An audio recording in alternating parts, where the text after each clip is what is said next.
Hello everyone! Samahan niyo akong magluto ng cravings ko today. Nag-cravings lang naman ako sa ginataang kalabasa with sitaw and talong. Let's go! Nahiwa ko na lahat ng mga ingredients, sibuyas, bawang. Okay na. Okay, let's go. Luto-luto na. Sitayin natin yung bawang at saka sibuyas.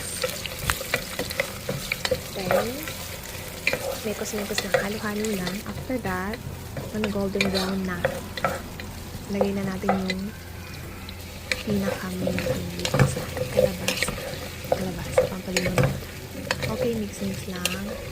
Sutay-sutay lang natin din. Add the sitaw.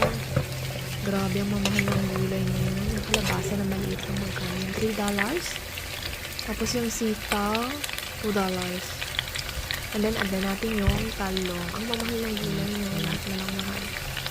Akala nyo sa Pinas lang mahal ha. Dito rin sa Saudi mahal ang mga gulay. Grabe dito.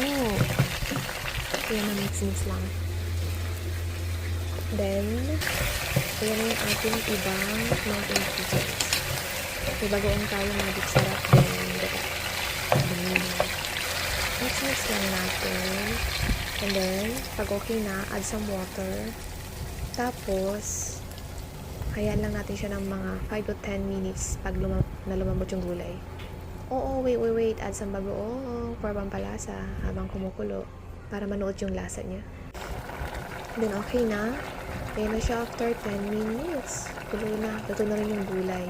So, add na natin yung milk natin. Coconut milk. Ano lang no, yung sa iba, pag nagluluto sila ng mga gata-gata, ano ba yung, dapat? Nauuna yung gata or nahuhuli? Sa amin kasi sa province namin sa Mindoro, nahuli yung gata niya. Pag once na okay na yung mga niluluto mo, saka mo lang ilalagay yung gata. Sa iba kasi nauuna yung gata, pinapakuluan nila yung gata. Tapos, huli yung mga gulay, diba? Sa amin ganyan. So, okay, add some magic syrup para manood yung lasa. Oh, yummy. Naamoy nyo ba? Okay, tadan! Look, yummy na. Walang meat yan. Puro gulay lang talaga. Ayoko ng meat. Hindi ako matunawan. Okay na siya. Ready to eat na. Yummy. Ibang lasa, no? Iba yung lasa pagkasama mong kumain yung family mo. Pag mag-isa ka lang parang makain mo lang yung cravings mo, okay na. Thank you guys for watching. God bless. Yummy!